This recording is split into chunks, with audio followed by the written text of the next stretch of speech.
Ibinasura ngayon ng COMELEC o Commission on Elections ang petition for disqualification kay Senator-elect Erwin Tulfo sa katatapos lamang pong halalan.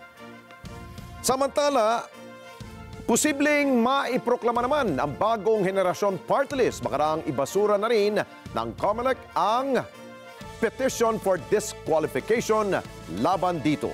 Madeline Villar Moratillo sa balita.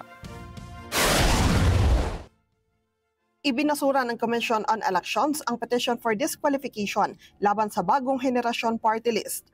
Sa resolusyon ng COMELEC First Division, ibinasura ang petisyon ni Attorney Russell Stanley Geronimo laban sa BH party list dahil sa ilang teknikalidad. Nakita po nila, hindi pala naman nagka-preference nung mismong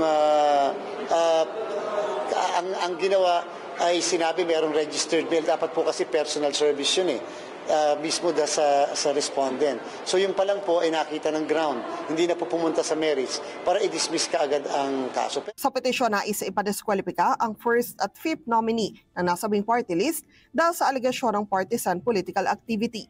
Naglagay kasi ng isang tarpaulin doon sa isang barangay hall na yung yatang barangay chairman ay nagkataon na tumatakbo o kasama bilang nominee ng party list. So parang sinabi abuse of state resources. Nagpasalamat naman ang BH party list sa desisyon ng COMELEC. Matatandaan na sinuspinde ng COMELEC ang proklamasyon sa BH. Yan ay kahit na nakakuha ito ng isang seat sa katatapos na halalan. Sabi ng COMELEC, kailangan muna maging final and executory ang desisyon bago maiproklama ang BH. Sa hiwalay na resolusyon naman, ibinasura rin ng COMELEC ang petisyon na layong ipadiskwalipika si Senator-elect Erwin Tulfo bilang kandidato sa ginanap na halalan. Sa desisyon ng COMELEC Second Division, ito ay dahil sa kabiguan namanong magkasunod sa ilang requirements at kabiguan na magsumite ng iba pang supportive documents ng petitioner.